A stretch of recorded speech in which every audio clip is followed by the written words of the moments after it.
Toutes les personnes sont sœurs, noires, blanches, brunes, jaunes. Seules les couleurs diffèrent, mais leur nature est la même. Todas las personas son hermanas. Negras, blancas, marrones, amarillas. Solo los colores son diferentes, pero su naturaleza es la misma. Isaac León Pérez. Esta declaración internacional, en el 80º aniversario del levantamiento del gueto de Varsovia, que firmamos entidades judeo-progresistas y democráticas, es una gran manifestación en homenaje al legado que nos dejaran las y los combatientes, mártires, víctimas, sobrevivientes y herencias contra el nazismo, el fascismo y el neonazismo. También contra las nuevas amenazas criminales de guerra y contra el imperialismo. Firmamos por la paz, por la humanidad, por la libertad de los pueblos, por el progreso, por el respeto a los derechos humanos universales, por el cumplimiento con el legado político y con los anhelos más profundos de las heroicas y heroicos combatientes del gueto. La historia. Con la invasión de Polonia en septiembre de 1939, se inicia la Segunda Guerra Mundial. Es 12 de octubre de 1940. Los nazis decretan la creación del gueto de Varsovia, donde es recluida la masa judía y yidishista de Polonia, una cultura entera. El yiddish, idioma que hablaban aquellos judíos confinados, constituía su patria sin fronteras, los simbólicos ladrillos de las paredes de su propio edificio cultural. Fue el idioma del judío trabajador, el del proletario, el del confinado y el elemento aglutinante de una cultura dispersa geográficamente, pero que constituía un pueblo. La cultura judía en yiddish fue de suma importancia en el contexto del gueto. Su defensa implicó el resguardo de la propia historia y de una cosmovisión, porque en su yiddish había algo propio y singular. Es junio de 1941. Tras la invasión alemana a la Unión Soviética y su avance hacia las puertas de Moscú, la URSS declara la Gran Guerra Patria contra el enemigo nazi y sus aliados. Es enero de 1942. En la conferencia de Wannsee se sistematiza la solución final al problema judío, es decir, el exterminio masivo de judíos, misión encomendada a las SS, sostenidas por la Gestapo y la policía. Pocos meses después, en la batalla de Stalingrado, el ejército rojo de la URSS logra una victoria decisiva sobre el ejército nazi. Ese año también se gesta en el gueto el bloque antifascista, con Józef Lewandowski y Andrei Schmitz al frente, el que pretendía incorporarse a la lucha internacionalista de liberación de los pueblos oprimidos en la táctica de los frentes populares. Se disuelve tras el encarcelamiento de toda la dirigencia pocos meses después. Es el verano de 1942 y a pesar de la resistencia de algunos grupos, pero con la pasividad de quienes dominados física y psíquicamente, alrededor de 300.000 personas son deportadas de Varsovia a Treblinka, uno de los 5 centros de exterminio masivo de judíos. Entre gases, disparos y redadas, quedan apenas unos 60.000 judíos en el gueto. Durante aqueles anos, no meio de tanta desolação, surgiram no gueto luzes brilhantes que nos iluminam até hoje. O lar de crianças órfãs do Dr. Janusz Korczak, o arquivo clandestino de Emanuel Riegelblum, fundamental juntamente com os depoimentos e as publicações periódicas para a reconstrução histórica daquele horror, entre outros. El Frente Político Militar. El punto más alto de la resistencia es la creación, a fines de 1942, de la Organización Judía de Combate, la ZOV, el frente político militar integrado por la mayoría de los partidos políticos del gueto, sionistas, sionistas socialistas, puros socialistas, comunistas y otros. Esta Organización Judía de Combate, en noviembre de 1942, declara traidor a su propio Consejo Comunitario, el Judenrat, de orientación colaboracionista, y a la policía judía también. Se comienza entonces a reorganizar el movimiento clandestino en el gueto. Es 19 de abril de 1943. El ejército nazi, al mando del general Jürgen Stroop, entra al gueto de Varsovia con el objetivo de liquidarlo, de deportar a los 60.000 judíos que aún vivían dentro del gueto a los campos de exterminio.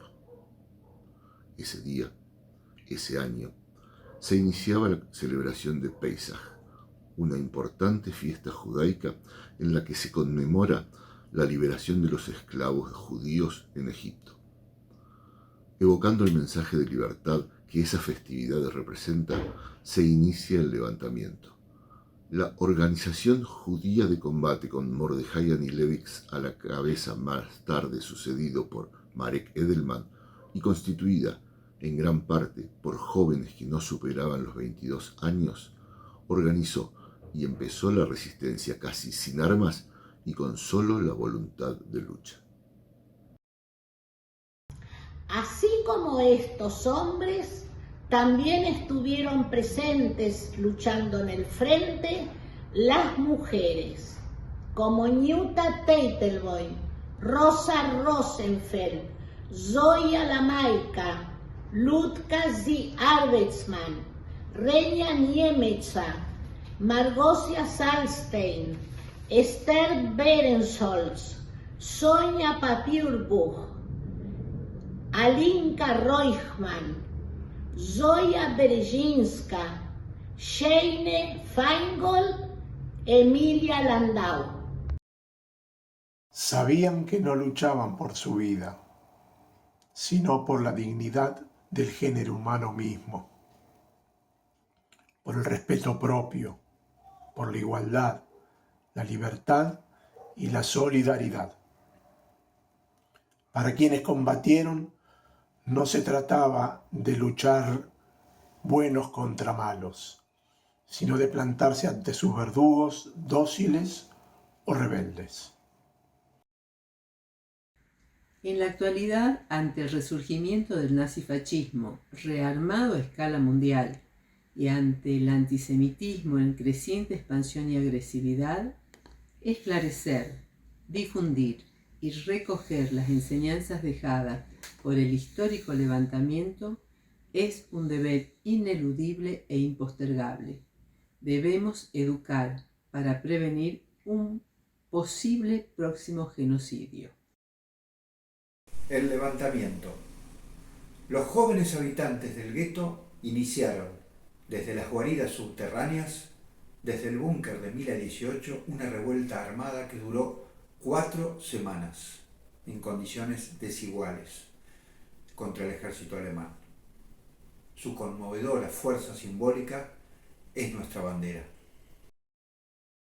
Los innumerables, sencillos pero colosales actos de los combatientes del gueto que han contribuido a un futuro que hoy es presente con espacio para la libertad, la emancipación de los pueblos, los derechos humanos, la justicia y la dignidad, constituyeron la resistencia, una bella y elevada creação del humanismo militante.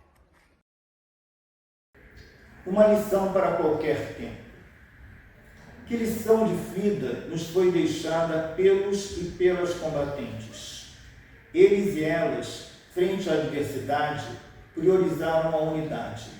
Entenderam que a única batalha que certamente se perde é aquela que não se luta. Este é um dos mais importantes significados de seu legado.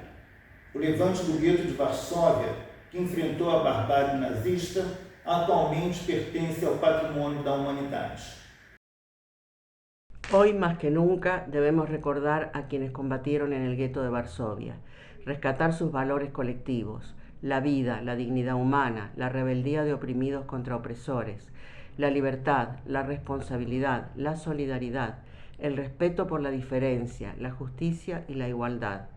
Debemos también transmitirlo a las nuevas generaciones, porque hoy más que nunca cada acción solidaria por la vida contribuye a forjar una sociedad más justa y humana. Bregamos por un mundo donde seamos socialmente iguales, humanamente diferentes y totalmente libres, tal como marcó Rosa Luxemburgo. The uprising must also serve as an example of the struggle against denialism and fake news, those same tools already employed by the Nazis when they told the Jewish population of the ghetto that their deportation to death had at its objective to improve living conditions. Today, the possibilities of manipulation are even greater, but the strategies are the same. The culture of fear, the discourse of hate, the construction of a common enemy, and the emptying of language, all through the technological development, algorithms, and artificial intelligence. This is the breeding ground of the current resurgence of the extreme right throughout the world. La terrible experiencia que vivió Brasil recientemente, la que se mimetizó con el nazifascismo, debe servir de advertencia a todos los pueblos. La profundidad y solidez con la que se arraigó en la mente de casi la mitad de su población es una lección candente que los demócratas de todas las tendencias y latitudes debemos comprender. Também é necessário olhar para o Estado de Israel, onde parte da população honra a memória do Levante quando se mobiliza e luta para evitar a transformação dos oprimidos em opressores, para não dar um aval a justificativas cínicas ou hipócritas para qualquer barbárie ou perversão.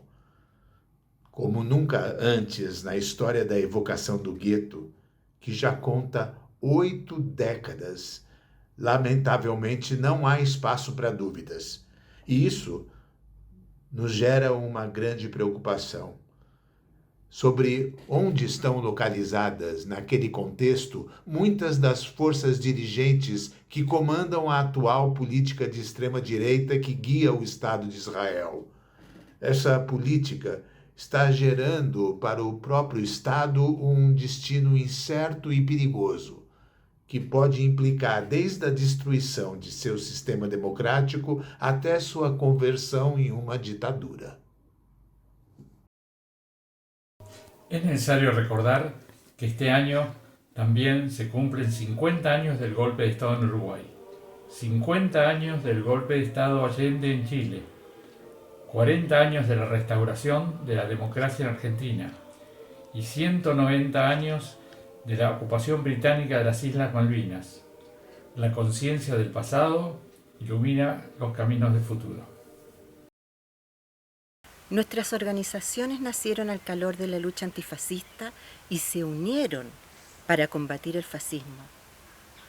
Hoy como ayer debemos ubicarnos en la primera línea de combate junto con todas las otras fuerzas democráticas en unidad contra los movimientos de extrema derecha que avanzan en el mundo y que amenazan a la humanidad toda. Mirzainen Do, estamos acá. Por la memoria, por la verdad y por la justicia. Porque la democracia no se negocia. Porque nunca más es nunca más. No olvidamos, no perdonamos y no nos reconciliamos con los genocidas de ayer ni con los de hoy. Hacemos nuestra la letra del himno de los partisanos. Mirzainen Do, estamos acá, vayamos juntos por nuestra y vuestra libertad.